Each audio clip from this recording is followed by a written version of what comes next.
감사합니다.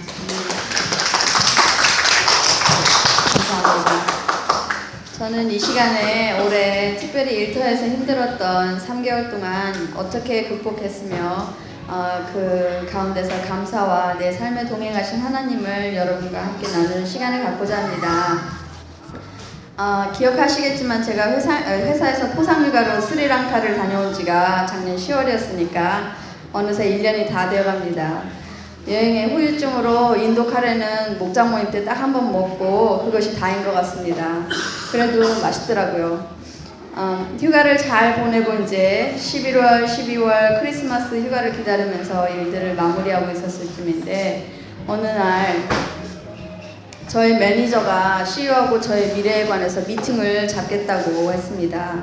설마 이번에 또? 하는 기대 반 두려움 반으로 가졌던 미팅에서는 새로운 프로젝트에 관한 이야기였고 내가 그 프로젝트를 맡아서 하면 어떻겠냐는 제안을 했습니다. 일단 생각을 해보겠다고 하고서 남편에게 이야기를 했더니 앞뒤 안 재고 해야지 그게 무슨 소리냐고 했습니다. 기도하면서 저에게는 여러 가지 마음이 있었습니다. 한 직장에서 7년 동안 일을 했으니 이미 익숙해진 사람들과 익숙해진 일들이 적당히 하면서 편하게 직장생활을 하고 있었었는데 이 고요함을 깨어지면 어떡하나 하는 그런 고민, 또 해보지 않았던 일들에 대한 두려움도 있었고 또 반면에 내 영역을 한번 넓혀볼까 하는 호기심, 열정 이런 마음도 있었고 일단은 기도를 해서 하나님께서 인도하심을 느끼고 싶었습니다. 그 주일 예배 때 찬양은 물 가운데 지날 때에도 침몰치 않으며 불 가운데 지날 때에도 너를 삼지 못하게 하시리. 두려워 말라 놀라지도 말라 내 너를 붙들리라 내 너를 도우리라 주님 약속하셨네. 이사야 41장 10절 말씀이 베이스가 된 이 찬양은 마치 주님께서 나에게 두려워하지 말라고 도와주시겠다고 말씀하시는 것 같았습니다. 그래서 그 일을 맡겠다고 오케이를 하고 초원 모임이랑 일터에서 한 교회분들 만나는 자리마다 기도 부탁을 했습니다. 오케이를 해놓고는 이제 점점 프로젝트에 관련된 내용들을 알아가면 알아갈수록 저는 내가 왜 그렇게 결정을 했을까 하는 두려움이 점점 더 커졌습니다. 그 프로젝트는 제가 관리하던 시스템을 새로운 것으로 바꾸면서 또 다른 몇 개의 기존 프로그램과 새로운 것들을 연결시키는 토탈 50만 불이 되는 예산이 잡힌 저희 회사에서는 15년 역사상 최대 규모의 프로젝트였습니다. 그뿐만이 아니라 저는 사람들 앞에서 서는 걸 아주 꺼려하는데 매주 전 직원 앞에서 프로젝트가 어떻게 진행되고 있는지 그런 상황을 프레젠테이션을 했었어야 됐고 또 새로운 사람들을 만나고 그 사람들이 일을 잘하는지 계획한 일들을 빼먹지 않고 잘하는지 그런 것들을 관리했었어야 됐고 또 평상시에서는 그냥 눈 인사로 안부 정도만 묻던 CEO하고 같이 책임자의 입장에 서서 일을 해야 되는 듯 이런 구체적인 일들이 계획들이 보여지니까 두려움이 정말 파도 밀려오듯이 정신없이 밀려오더라고요. 그 당시에는 정말 막막했습니다. 긴장의 연속이었습니다. 그래도 감사한 것은 이 프로젝트를 하면서 경험도 없고 또 프로젝트 매니징에 관해서는 아무것도 모르는 저는 CEO하고 매주 미팅을 하면서 멘토링을 받게 되었고 또 CEO가 또 저에 대해서 알게 되는 계기가 되도록 하나님께서 문을 열어주신 것 같습니다.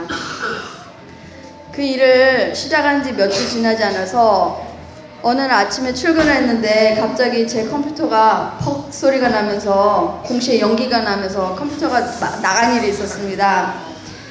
제가 소문을 내려고 그런 건 아닌데 이 일은 곧 입소문을 타고 전 직원들 특히 CEO에게 전해져가지고 제니가 얼마나 열심히 일을 하는지에 대해서 칭찬하는 소리를 듣게 됐습니다. 또 일이 삐걱거릴 때마다 하나님께서 돕는 손길들을 보내주셔서 일이 효율적으로 잘 진행되었습니다. 한 번은 제 3자의 회사에서 새로운 프로그램을 사서 연동시킬 준비를 해놓아야 되는데 여러분도 아시겠지만 호주의 시스템이 그렇듯이 2개월 동안 계속 연락하고 전화하고 이메일하고 그러는데 앞이 막힌 것처럼 그 자리를 뱅뱅 도는 듯한 그런 적이 있었습니다. 이것 때문에 타임이 어긋나게 되면은 일을 하고 그 일을 하려고 기다리는 사람들이나 예산이나 이런 데 차질이 가기 때문에 기도를 열심히 했습니다. 그랬더니 감사하게도 계획했던 날 하루 전에 일이 해결되었던 적도 있었습니다. 또 한 번은 이 새로운 시스템을 사야 되기 때문에 저희 이제 예상 금액은 25,000불이었습니다. 그래서 이제 두 군데를 알아봤는데 한 군데서는 5만 불, 한 군데서는 6만 불을 얘기하는 것입니다. 택도 없는 금액이죠. 근데 이제 CEO가 말하기를 뭐 손해볼 거 없으니까 저보고 전화해서 가격을 다운시켜보라는 것이었습니다. 두둥.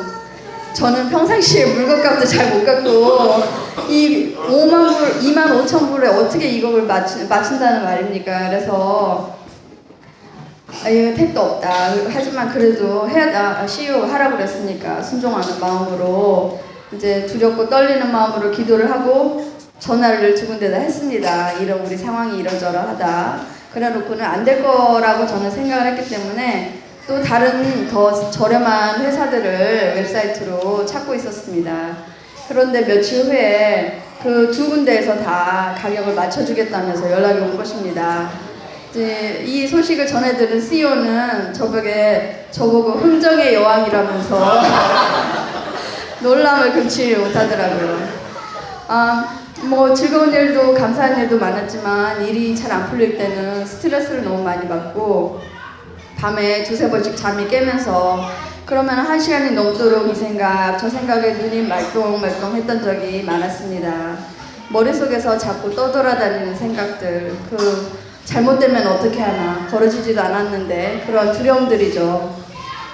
그 생각들이 계속 돌아다니고 캄캄한 어둠 속에서는 뭐 가슴이 터질 것 같은 그런 날들이 있었습니다.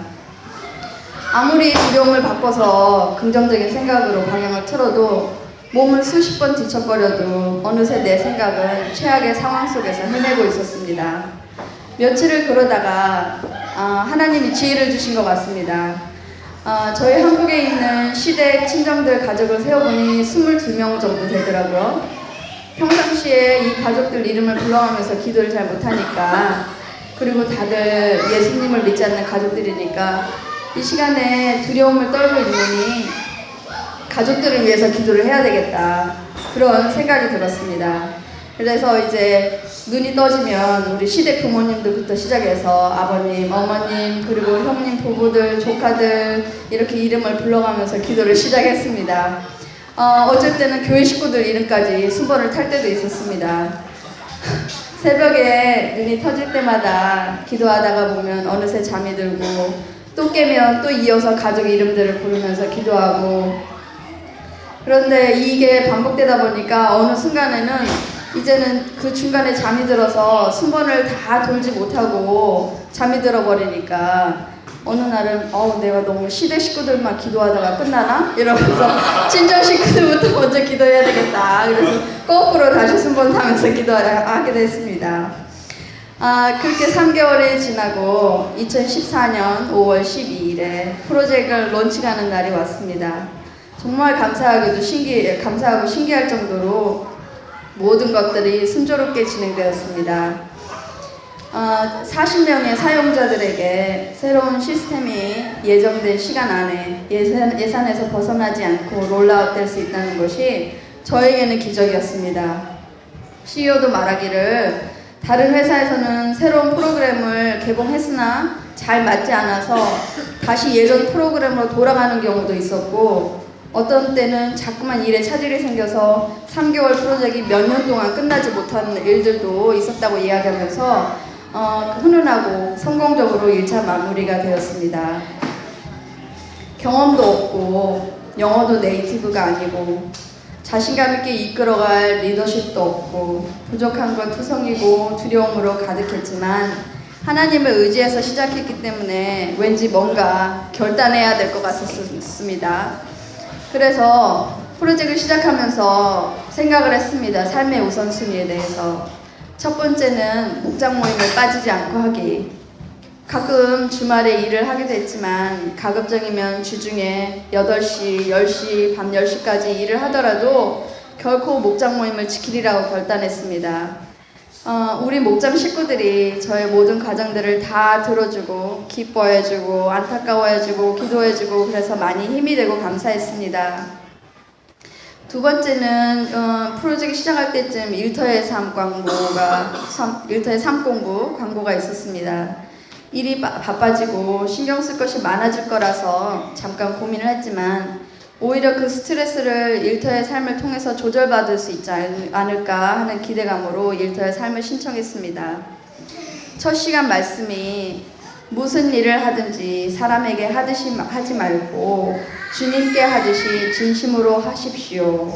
골로새에서 3장 23절 말씀이었는데 프로젝트를 진행하는 동안에 많은 새로운 사람들을 만났고 또 그 기존에 있던 직원들과 일들을 같이 했지만 이 말씀을 깊이 새겨듣고 적용하려고 무척 애를 썼습니다. 그래서 그 사람들의 지위나 경력이나 얼마 동안 그 사람을 만날지 모르겠지만 이런 말씀에 순종하는 마음으로 열심히 진심으로 대하려고 했더니 오히려 그 사람들이 내가 힘들고 스트레스 받아야 할 때 위로를 해주었습니다. 그 중에 딱 한 사람만 빼고 이 사람은 본인의 의견이 들여지지 않는다고 저에게 전화해대고 고래고래 고함을 지르던 사람인데 그래도 이 말씀을 저는 기억했기 때문에 이 사람에게도 그래 나도 너의 입장을 다 이해한다 하면서 최대한 나이스하게 대했기 때문에 저는 최선을 다했다고 생각합니다. 이 3개월 동안 어떻게 보면 스트레스 많이 받고 힘들어 하면서 보낼 수 있는 시간이었지만 꿋꿋이 서서 많이 흔들리지 않고 잠잠하게 잘 마무리할 수 있었던 것은 하나님께서 내 삶에 동행하시고 개입하여 주신다는 것을 믿고 하나님을 의지하였기 때문이었습니다. 저는 시선이라는 찬양을 참 좋아하는데 그 가사 중에 모든 시선을 주님께 드리고 살아계신 하나님을 느낄 때 내 삶은 주의 역사가 되고 하나님이 일하기 시작하네. 그렇습니다. 고민들을 내가 끌어안고 내 시선을 그곳에 두다 보면 그것은 힘들고 고통스러운 내 삶입니다. 하지만 그 고민들을 하나님께 올려드리고 내 시선을 주님의 시선에 맞추다 보면 내 삶은 주의 역사가 되고 하나님께서 내 삶에 일하기 시작하신다니 얼마나 감격스러운 일입니까? 우리의 삶의 문제들이 중요하긴 하지만 지나고 보면 그닥 중요하지 않았던 일들이 많습니다. 어쩔 땐 웃으면서 과거의 고통스러웠던 시간들을 이야기하기도 합니다. 문제 속에 파묻혀서 힘들어하는 대신 시선을 돌려서 하나님을 바라보면 고통의 시간이 그다지 고통스럽지만은 않고 때로는 그 시간 속에서 감사함이 있을 수 있습니다. 이것이 3개월뿐만이 아니고 하늘나라 가기 전까지 우리의 인생을 감사함으로 살 수 있는 하나님의 능력이신 것입니다. 감사합니다.